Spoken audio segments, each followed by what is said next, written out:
The wind came down from the mountains like a living thing, cold and sharp, cutting through the thin walls of Eleanor Hartwell's cabin. She stood at the window, watching the sky darken, knowing the storm would be bad. 7 years she had lived here alone, and she had learned to read the weather like a language. This storm would trap anyone foolish enough to be out in it. She was pulling the shutters closed when she heard the horses. 2 of them, their hooves heavy on the frozen ground.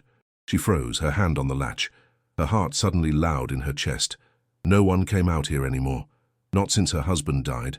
Not since the town decided she was unlucky, cursed, better left alone.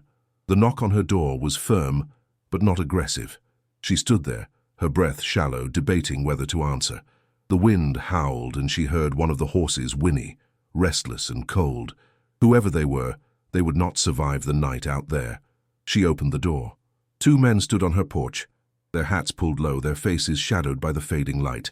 One was tall, broad-shouldered, with a stillness about him that made her think of stone. The other was younger, his face more open, his eyes warm even in the cold.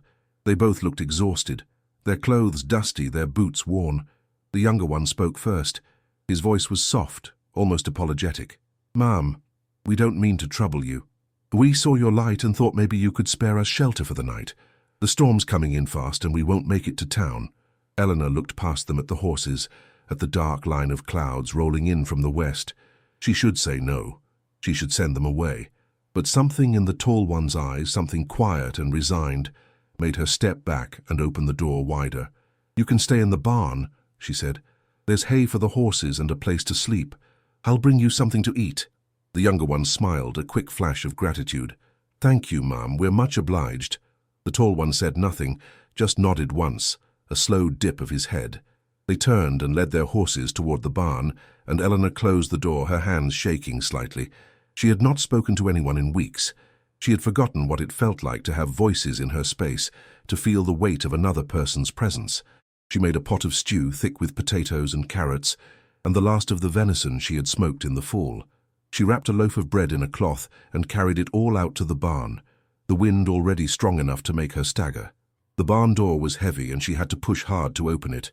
Inside, the 2 men had settled their horses and were sitting on a pile of hay, their coats still on, their breath visible in the cold air. The younger one stood when he saw her, taking the pot from her hands with a grateful nod. The tall one stayed where he was, but his eyes followed her, dark and watchful.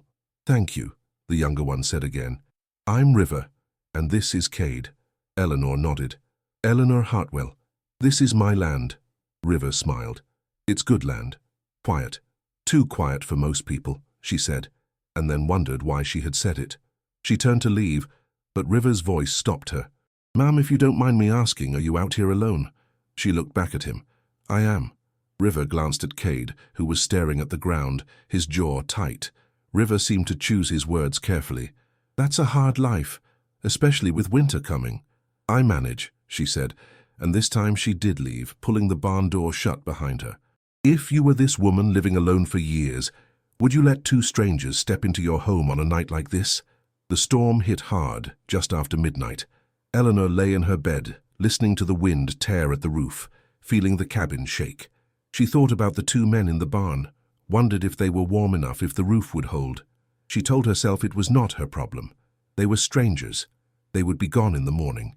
But when morning came, the snow was 3 feet deep, and the wind had not stopped. She pulled on her coat and boots and waded out to the barn, the cold biting at her face. Inside, the men were awake, Cade standing by the door, River kneeling by the small fire they had built in a metal bucket. "Storm's not letting up," she said. "You won't be able to leave today." Cade looked at her, and for the first time she saw his face clearly. He was older than she had thought, maybe 40, with lines around his eyes and a scar that ran from his temple down to his jaw. His eyes were pale, almost grey, and they held a kind of weariness that made her chest tighten. River stood, brushing hay from his pants. "We don't want to be a burden, Ma'am. If there's work we can do to earn our keep, we'll do it." Eleanor hesitated. She had so much work, more than she could handle alone. The fence needed mending. The roof of the chicken coop had a hole. The firewood needed to be split. But letting them stay, letting them into her space, felt dangerous in a way she could not name. "The fence on the east side is down," she said finally. "If you can fix it, that would help." Cade nodded and River grinned. We'll get it done." They worked through the day, the three of them moving in a strange, silent rhythm. Eleanor showed them where the tools were, where the spare wood was stacked. Cade worked with a quiet efficiency, his hands sure and strong. River talked as he worked, filling the silence with stories about towns he had been to, people he had met. Eleanor found herself listening, found herself almost smiling at the way he told a story about a drunk cowboy who tried to ride a bull and ended up in a horse trough. By the time the sun set, the fence was repaired, and Eleanor had made dinner. She brought it out to the barn again, but this time River shook his head. "Ma'am, we'd be honored if you'd let us eat with you in the cabin. It's cold out here, and we'd like to repay your kindness with company, if you'll have it." Eleanor looked at Cade, who was watching her with that same quiet intensity. She should say no. She should keep her distance. But the cabin was warm, and the thought of eating alone again, of sitting in silence, felt unbearable. "All right," she said, "but just for tonight." They sat at her small table, the three of them crowded together, and ate the stew she had made. River talked, asking her questions about the ranch, about the town, about how long she had been here. She answered carefully, not giving too much away. Cade said nothing, but she felt his eyes on her, felt the weight of his attention. After dinner, River helped her wash the dishes, his hands quick and careful. Cade sat by the fire, staring into the flames. Eleanor found herself watching him, wondering what he was thinking, what had put that look in his eyes. "He doesn't talk much," River said quietly, as if reading her mind. "But he's a good man, the best I know." Eleanor nodded, drying a plate. "What are you running from?" River's hands stilled in the water. He looked at her, and for the first time his smile faded. Men who don't understand the difference between strength and violence. She wanted to ask more, but something in his face stopped her. She finished drying the dishes in silence, and when they were done, River and Cade returned to the barn. Eleanor watched them go, then closed the door and leaned against it, her heart beating too fast. The storm lasted 3 days. By the second day, Eleanor had given up trying to send them away. They worked hard, fixing things she had been putting off for months. Cade repaired the chicken coop, his hands moving with a precision that surprised her. River chopped firewood, his laughter echoing across the yard even in the cold. On the third night, the wind finally died, and the sky cleared. Eleanor made a larger dinner, and this time she did not hesitate to invite them inside. They ate together, and afterward, River pulled a book from his saddlebag, a worn copy of poetry she recognized. "Do you mind if I read?" he asked, and she shook her head. He read in a voice that was low and musical, and she found herself closing her eyes, letting the words wash over her. Cade sat beside her, close enough that she could feel the heat of his body, and she realized with a start that she had not been this close to another person in years. When River finished, he looked up at her, his eyes soft. "You have a beautiful home, Eleanor. Thank you for sharing it with us." She felt something crack inside her, something she had been holding tight for so long. She looked away, blinking hard, and when she looked back, Cade was watching her, his expression unreadable. "You should stay," she said, the words coming out before she could stop them. "Until the snow melts. It's too dangerous to travel." River smiled, but it was Cade who spoke, his voice low and rough. "Are you sure?"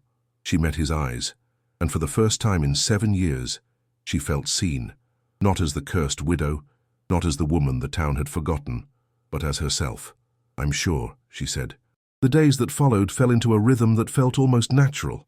Eleanor woke early, as she always had, and found Cade already outside, checking the animals, repairing whatever needed fixing. River made breakfast, his hands quick and sure in the kitchen, and the three of them ate together as the sun rose. Eleanor had forgotten what it was like to have help, to have company. She had forgotten what it was like to laugh, and River made her laugh often, with his stories and his easy charm. Cade was different. He spoke rarely, but when he did, his words carried weight. He noticed things she did not say, the way she favored her left hand because the right ached in the cold, the way she looked toward the town with something like longing and fear. One morning, as they worked together to clear snow from the path to the barn, Cade paused and looked at her. "You don't go to town much, do you?" She kept shoveling, her breath coming in white puffs. "No." "Why not?" She stopped, leaning on the shovel. "Because they don't want me there." He was quiet for a moment, then said, "That's their loss." She looked at him, surprised, and he held her gaze. There was no pity in his eyes, only a kind of understanding that made her throat tighten. She looked away, back to the snow, and they worked in silence. That night after dinner, River pulled out a deck of cards and taught her a game he had learned in a saloon in Kansas. They played by the fire, their laughter filling the cabin, and Eleanor felt something she had not felt in years. She felt alive. Cade did not play. He sat in the corner, whittling a piece of wood, his hands moving with a precision that fascinated her. She watched him when she thought he was not looking, tracing the lines of his face, the way his jaw tightened when he concentrated, the way his hands, so large and scarred, could create something delicate. Later, after River had gone to bed in the barn, Eleanor sat by the fire, unable to sleep. Cade was still there, still whittling, and she found herself asking, "What are you making?" He looked up, then held out the piece of wood. It was a small bird, its wings spread as if in flight. She took it, her fingers brushing his, and the touch sent a jolt through her. "It's beautiful," she said. "For you," he said simply, and stood, walking to the door. He paused, his hand on the latch, and looked back at her. "You're stronger than you think, Eleanor." He left before she could respond, and she sat there, the wooden bird in her hands, her heart pounding. The next day, a rider came. Eleanor saw him from the window, a man on a black horse riding hard toward the cabin. Her stomach clenched. She knew that horse. She knew that man. Voss. She stepped outside, Cade and River appearing beside her almost instantly. Voss reined in his horse, his eyes sweeping over the three of them, lingering on Cade and River with something like contempt. "Eleanor," Voss said, tipping his hat, "I heard you had visitors." "They're helping me with the ranch," she said, keeping her voice steady. Voss smiled, but it did not reach his eyes. "That's good. A woman alone needs help. But I've come to make you an offer. I'll buy your land. A fair price. You can move to town, live somewhere safe." "I don't want to sell," she said. Voss's smile faded. "Eleanor, you're being stubborn. This land is too much for you, and with winter coming, it's only going to get harder. Sell now while you can." "I said no." Voss's eyes flicked to Cade, then back to her. "I see. You think these men will protect you, but they're just drifters. They'll be gone soon enough and you'll be alone again." Cade stepped forward, his voice low and dangerous. She said no. Voss's jaw tightened. He looked at Cade, really looked at him, and Eleanor saw something flicker in his eyes. Fear. Voss had seen the mark on Cade's neck, the tribal symbol that was just visible above his collar. "You're one of them," Voss said, his voice thick with disgust. "A savage." Cade did not move, did not respond, but Eleanor felt the tension coil tighter. River stepped forward, his voice calm but firm. "We're not looking for trouble, but we won't let you threaten her." Voss stared at them for a long moment, then turned his horse. "This isn't over, Eleanor. You'll regret this." He rode away, and Eleanor let out a breath she had not realized she was holding. She looked at Cade, at the mark on his neck, and for the first time she understood. This was why they were running. This was why they had come to her. "Tell me," she said quietly.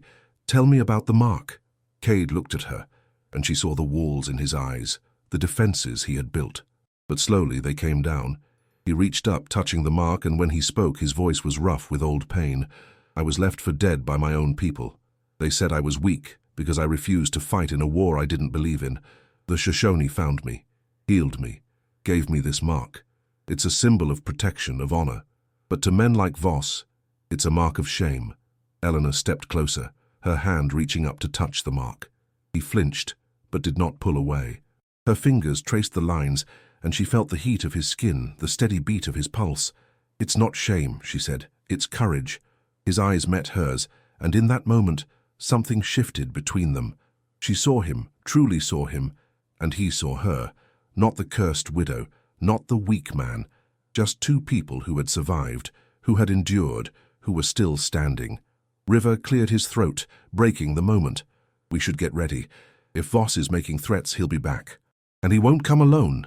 Eleanor nodded, stepping back, her hand falling to her side. "What do we do?" "We prepare," Cade said, "and we don't let him take this from you." The days that followed were filled with a new kind of tension. Cade and River fortified the ranch, repairing weak points in the fences, checking the livestock, making sure the cabin was secure. Eleanor worked alongside them, her hands blistered and sore, but she did not complain. She felt useful, needed, and it was a feeling she had almost forgotten.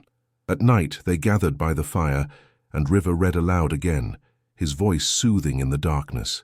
Eleanor sat beside Cade, their shoulders touching, and she felt a warmth that had nothing to do with the fire. She found herself watching him, the way his jaw clenched when he was worried, the way his hands, so strong and scarred, could be so gentle. One night after River had gone to bed, Eleanor stayed by the fire, unable to sleep. Cade was there, as he always was, and she found herself speaking, the words tumbling out before she could stop them. "I was married for 5 years. He died in a mine collapse. We never had children. The town said I was cursed, that God was punishing me for something. I stopped going to church. I stopped going anywhere. I just, stayed here, alone." Cade was silent for a long time, then he said, "You're not cursed, Eleanor, you're just human." She looked at him, tears burning in her eyes. "Sometimes I feel like I'm not even that, like I'm just empty." He reached out, his hand covering hers, and the touch was warm, solid, real. "You're not empty, you're surviving, and that takes more strength than most people have." She turned her hand over, her fingers lacing with his, and they sat there holding hands in the firelight, not speaking, just being. It was the most intimate moment she had experienced in years, and it filled her with a longing so fierce it hurt. When she finally went to bed, she lay awake, thinking about his hand in hers, thinking about the way his voice had sounded when he said her name. She had thought that part of her was dead, that she would never feel this way again. But here in this cabin with these 2 men, she was coming back to life. The attack came on a cold, clear morning. Eleanor was in the barn, feeding the chickens, when she heard the sound of horses. She stepped outside, shading her eyes against the sun, and her heart sank. Voss was back, and he had brought men with him. 6 of them, all armed, all looking grim and determined. They rode into the yard, their horses stamping and snorting, and Voss dismounted, his hand resting on the gun at his hip. "Eleanor," he called.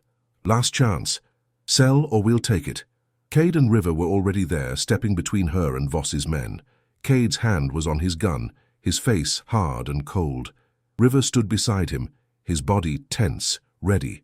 "You're not taking anything," Cade said, his voice low and dangerous. Voss laughed, a harsh, ugly sound. "You think you can stop us? You're just 2 men, and one of you is a marked savage." Cade did not respond.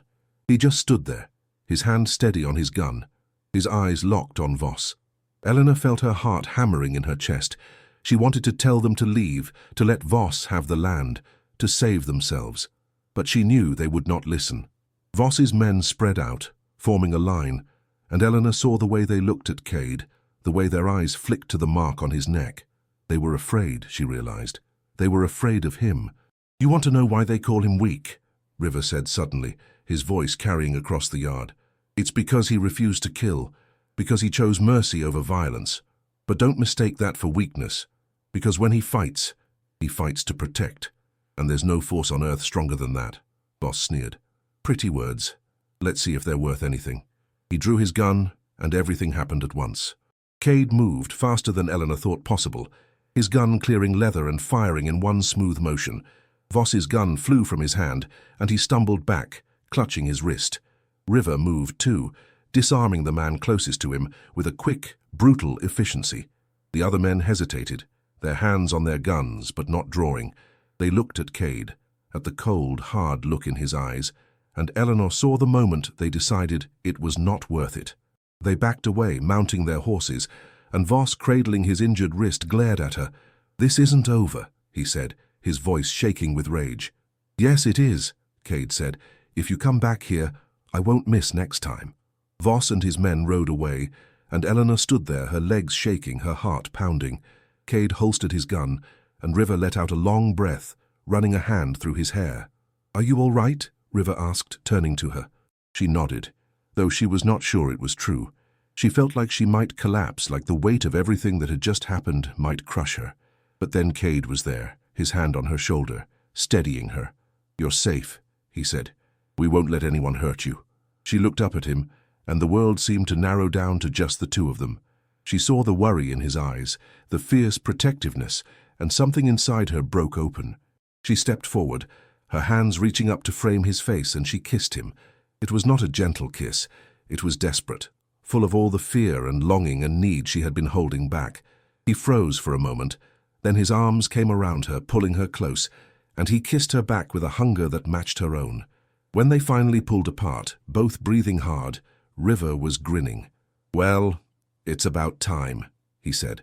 Eleanor laughed, a shaky, breathless sound, and Cade rested his forehead against hers. "Eleanor," he said, his voice rough. "Are you sure?" She nodded. "I'm sure." That night the three of them sat by the fire, and for the first time, Eleanor felt whole. She sat between them, Cade's arm around her shoulders, River's hand resting on her knee, and she felt safe. She felt wanted. She felt alive. River read aloud again, his voice soft and soothing, and Eleanor closed her eyes, letting herself sink into the moment. When he finished, he looked at her, his eyes warm. "You know, Eleanor, you're the bravest woman I've ever met." She shook her head. "I'm not brave. I'm just trying to survive." "That's what makes you brave," Cade said, his voice low. "You've been surviving alone for so long, but you don't have to anymore." She looked at him, then at River, and she felt tears prick her eyes. "I don't want you to leave." "We're not going anywhere," River said, squeezing her knee. "Not unless you want us to." "I don't," she said, her voice breaking. "I don't want you to go." Cade pulled her closer, and she rested her head on his shoulder, feeling his heartbeat against her cheek. River leaned in, pressing a kiss to her temple, and she felt surrounded, protected, loved. The winter passed slowly, the snow deep, and the nights long, but Eleanor was not alone. Cade and River stayed, working the ranch, repairing what was broken, building what was needed. They became a unit, the three of them, moving together with a kind of synchronicity that felt natural, inevitable. Eleanor found herself changing. She laughed more, smiled more. She felt beautiful again, desired. Cade's touch, quiet and sure, made her feel grounded. River's laughter, bright and warm, made her feel light. Together they filled the empty spaces inside her, and she realized she had not been surviving. She had been waiting, waiting for this, waiting for them. One night, as they sat by the fire, River asked, "What do you want, Eleanor? For the future, I mean." She thought about it, her fingers tracing the rim of her cup. "I want to keep this ranch. I want to make it something. And I want this. Us." Cade looked at her, his eyes serious. "You're sure? People will talk. They'll say things." She smiled, a real, genuine smile. "Let them talk. I've spent too long caring what they think. I'm done with that." River grinned. "Good, because we're not going anywhere." The spring came slowly, the snow melting, the ground softening. Eleanor planted a garden, and Cade built a new fence around it to keep the animals out. River painted the cabin, his laughter echoing across the yard as he worked. They were building something together, something that felt permanent, real. One afternoon, as Eleanor worked in the garden, she felt Cade's hand on her shoulder. She looked up, and he was holding the wooden bird he had carved for her, the one she kept on her bedside table. "I want to make you something else," he said. "Something bigger." She stood, brushing dirt from her hands. "What?" He smiled, a rare, genuine smile that transformed his face. "A life, with us, if you'll have it." She felt tears sting her eyes, and she nodded, unable to speak. He pulled her close, and she wrapped her arms around him, feeling his strength, his warmth, his love. River joined them, his arms around both of them, and they stood there, the three of them, holding each other as the sun set over the mountains. Eleanor had spent 7 years alone, believing she was cursed, believing she was unlovable. But she had been wrong. She was not cursed. She was just waiting, waiting for the right people to come along, to see her, to choose her. And now they had, and she was whole. The town still whispered, but Eleanor did not care. She had her ranch, her home, her men. She had a future that was bright and full of promise. She had survived the darkness, and now she was living in the light. And as she stood there, surrounded by the people she loved, she knew that this was just the beginning. There were still storms ahead, still challenges to face, but she would not face them alone. She had Cade, with his quiet strength and fierce protectiveness. She had River with his laughter and his warmth, and together they were unstoppable. If this story touched your heart, stay close. There are many more nights under western skies waiting for you. The town of Hollow Creek sat in the valley below Eleanor's ranch like a collection of broken promises. She had not been there in months, not since the day she tried to buy supplies and the shopkeeper's wife looked through her as if she were made of smoke. But now, with spring arriving and the ranch thriving, she needed things. Seeds for planting, nails for building, fabric for curtains that had grown thin and tattered. Cade insisted on coming with her. River stayed behind to watch the animals, though Eleanor saw the worry in his eyes as they prepared to leave. He kissed her forehead before they departed, his hand lingering on her cheek. "Be careful," he said. "People can be cruel when they're afraid of what they don't understand." Eleanor rode beside Cade down the mountain path, the morning sun warm on her shoulders. She wore her best dress, the blue one she had not touched since her husband's funeral, and she had pinned her hair up the way she used to when she cared about such things. She felt nervous, her stomach tight with anticipation and dread. Cade rode in silence, his eyes scanning the landscape, always watching, always alert. She had learned that about him, the way he carried himself like a man who had seen too much violence and expected more. But when he looked at her, his eyes softened, and she saw the gentleness beneath the hard exterior. They reached the town just before noon. The main street was busy with people, women in their bonnets gossiping outside the mercantile, men gathered near the saloon. Eleanor felt their eyes turn toward her, felt the weight of their judgment, and she lifted her chin, refusing to shrink. Cade dismounted first, then helped her down, his hand strong on her waist. She felt the stares intensify, saw the way people nudged each other, whispering. A woman she had once called a friend turned away, pulling her children close as if Eleanor carried disease.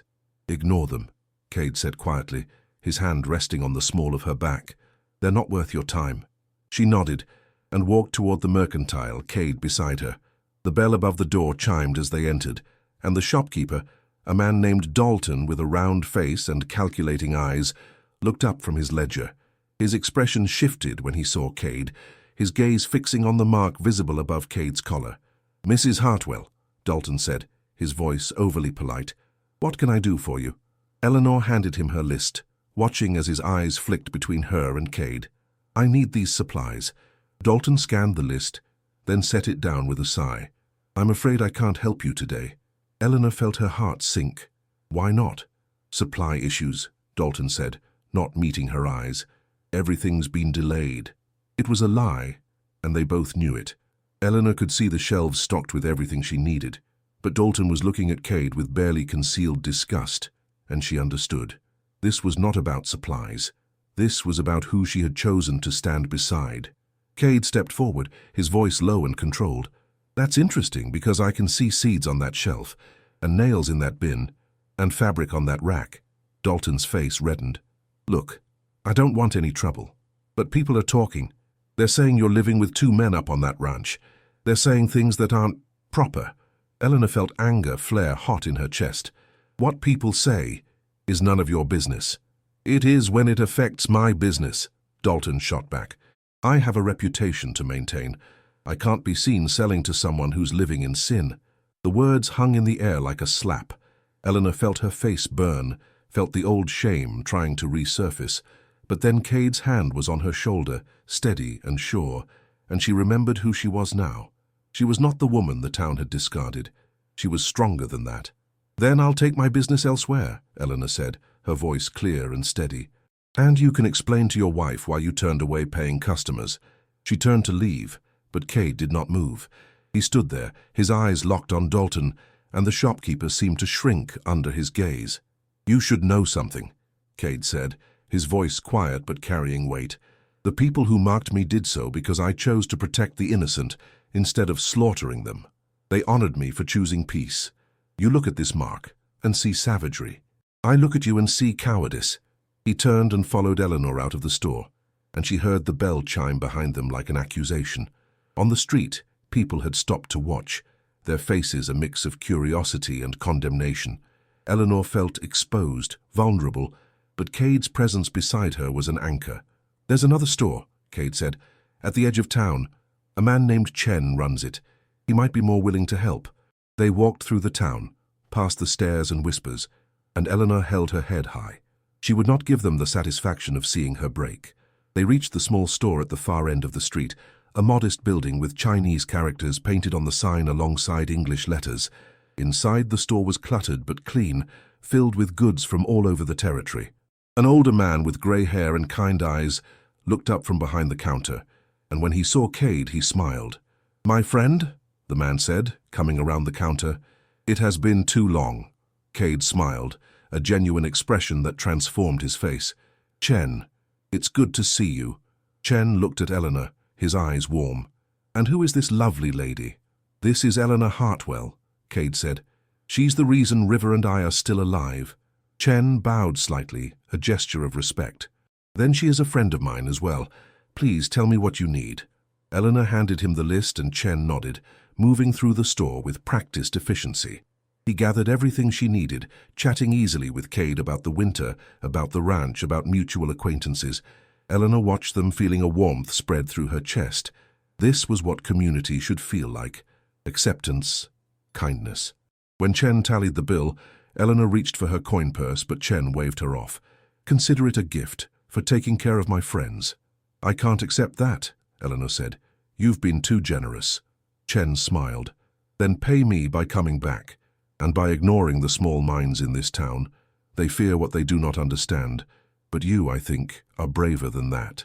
Eleanor felt tears prick her eyes, and she nodded, unable to speak. Cade helped her load the supplies onto the horses, and as they prepared to leave, Chen touched her arm. You are building something good up on that mountain, he said quietly. Do not let anyone take that from you. They rode back in silence, the afternoon sun warm on their faces. Eleanor felt lighter somehow, as if Chen's kindness had lifted some of the weight she had been carrying. When they reached the ranch, River was waiting, his face anxious until he saw them both safe and whole. How did it go? He asked, helping Eleanor down from her horse. It went, she said, and then she told him everything, about Dalton's refusal, about the stairs, about Chen's kindness. River's face darkened as she spoke, and when she finished, he pulled her into his arms. I'm sorry, he said. I'm sorry you had to face that.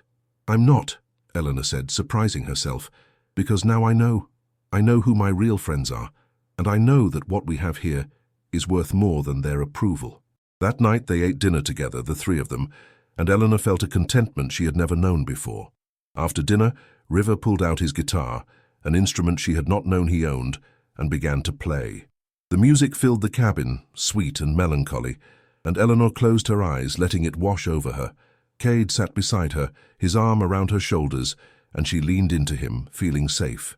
River sang, his voice rich and warm, and she felt the vibration of it in her chest. When the song ended, she opened her eyes to find both men watching her. What? She asked, smiling. You're beautiful, River said simply, and I think I'm falling in love with you.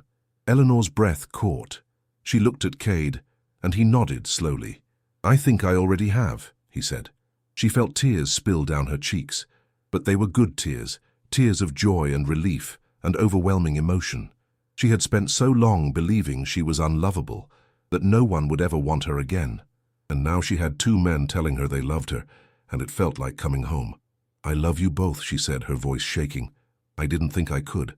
I thought that part of me was dead, but you brought me back to life.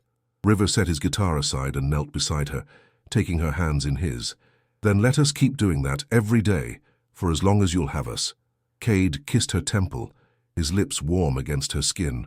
We're yours, Eleanor, completely. She looked between them, these two men who had stumbled into her life and changed everything, and she knew that this was real. This was her future. Not the lonely widow, not the cursed woman, but Eleanor, loved and cherished and whole.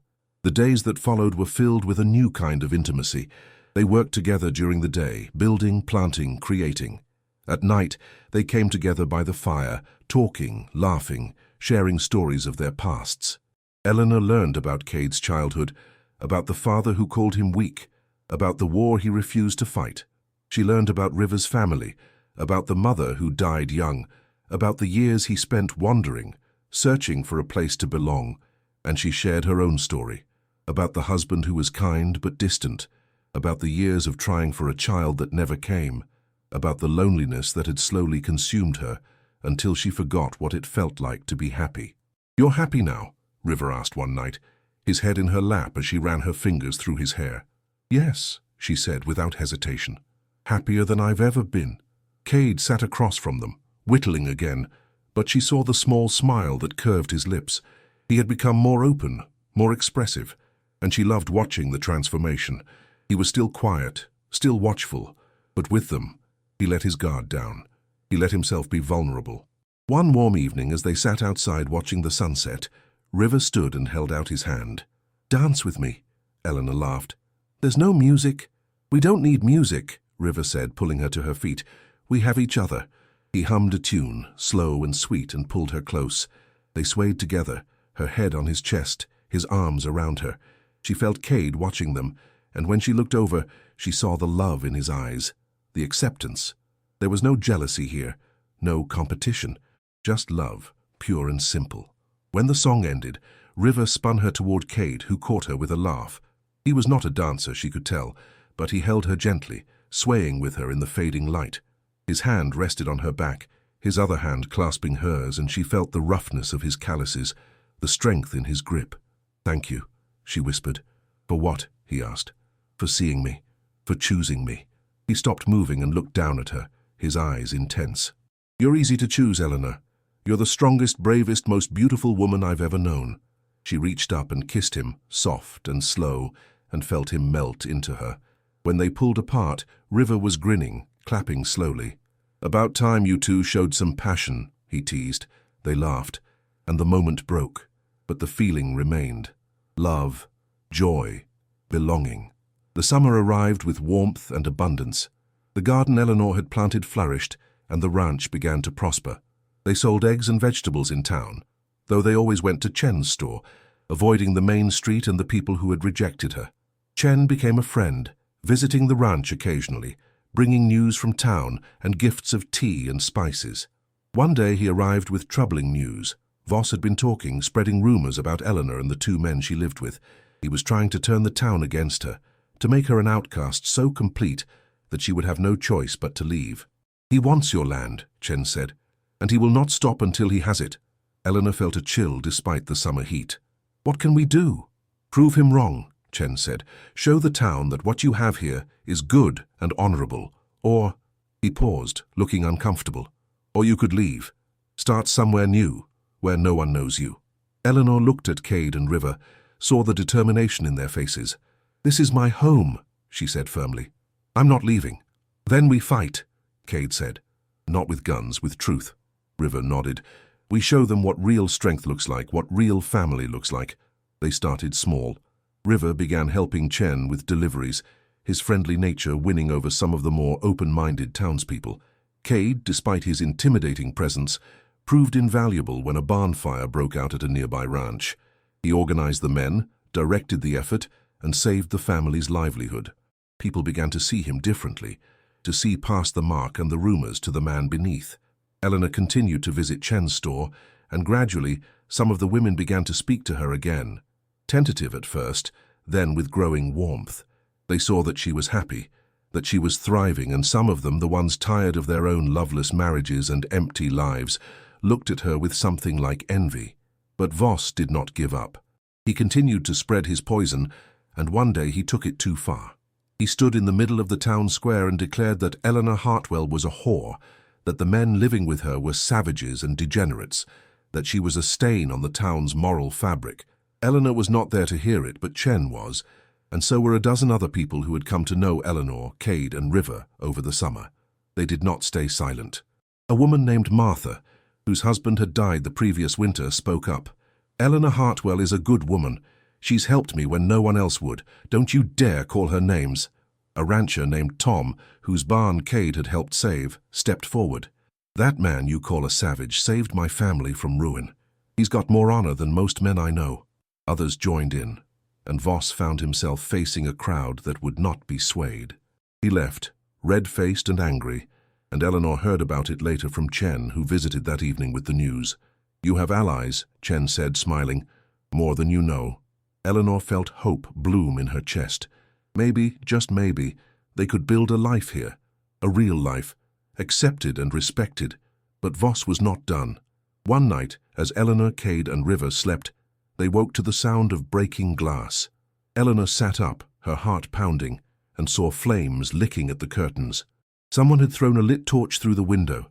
Cade was up instantly, grabbing a blanket and smothering the flames. River ran for water, and together they put out the fire before it could spread. But the message was clear. Voss wanted them gone, and he would use any means necessary. "We need to end this," Cade said, his face grim, "before someone gets hurt." "How?" Eleanor asked, her voice shaking. "We face him," River said. "All of us. In town.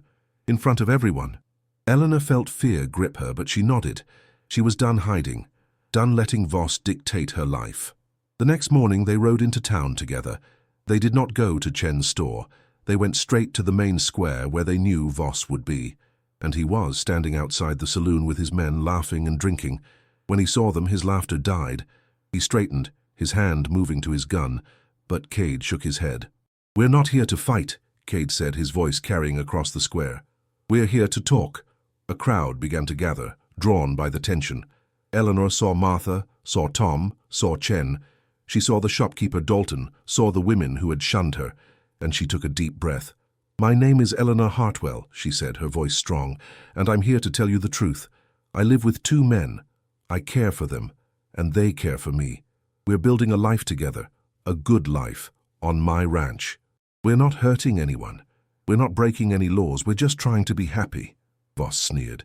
"You're living in sin. You're an embarrassment to this town." "No," Eleanor said. "I'm living honestly. I'm living bravely. And if that makes you uncomfortable, that's your problem, not mine." Martha stepped forward. "She's right. Who are we to judge how people find happiness? God knows there's little enough of it in this world." Tom nodded. "These men helped me when I needed it. They're good people. That's all that matters." Others began to speak, voices rising in support. Not everyone, but enough. Enough to make a difference. Voss looked around, seeing the tide turning against him, and his face twisted with rage. "You're all fools," he spat. "She's bewitched you." "No," Chen said, stepping forward. "She's inspired us to be kinder, to be braver, to judge people by their actions, not by rumors." Voss stared at them, then turned and walked away, his men following. Eleanor stood there, surrounded by people who had chosen to stand with her, and she felt tears stream down her face. Cade put his arm around her, and River took her hand, and together they stood in the sunlight, no longer outcasts but accepted. Not by everyone, but by enough. They rode back to the ranch that afternoon. The weight that had been pressing on Eleanor's chest finally lifted. She felt free in a way she had never felt before. Free to love who she wanted, to live how she wanted, to be who she was meant to be. That night, they celebrated. River cooked a feast, and they ate and drank and laughed until their sides hurt. When the meal was done, they went outside and lay on the grass, looking up at the stars. "I never thought I'd have this," Eleanor said quietly. "A home, a family, love." "Neither did I," Cade said, his hand finding hers in the dark. "Me either," River said, rolling over to look at her. "But here we are." Eleanor smiled, feeling complete. She had survived so much. The death of her husband, the rejection of the town, the loneliness that had threatened to consume her. And now, on the other side of all that pain, she had found something beautiful, something worth fighting for. "I love you both," she said, and the words felt like a prayer. "We love you too," they said together, and she believed them.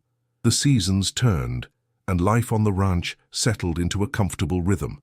They worked hard, but they also took time to enjoy each other, to appreciate what they had built. Eleanor found herself laughing more, smiling more, feeling more alive than she ever had. The town slowly warmed to them, though there were still those who disapproved. Voss kept his distance, though Eleanor knew he still harbored resentment. But it did not matter anymore. She had her home, she had her men, she had her life. One autumn evening, as they sat by the fire, Cade pulled out a small box. He opened it, revealing 3 simple rings, made of silver and etched with delicate patterns. "I made these," he said quietly, "for us. I know we can't have a traditional marriage, but I wanted us to have something, a symbol of what we are to each other." Eleanor felt tears well up, and she took the ring he offered, slipping it onto her finger. It fit perfectly. River did the same, his eyes shining. "We're a family," River said, "in every way that matters." "Yes," Eleanor agreed, "we are." They sat there, the 3 of them, bound together by love and choice and commitment, and Eleanor knew that this was what she had been searching for all along.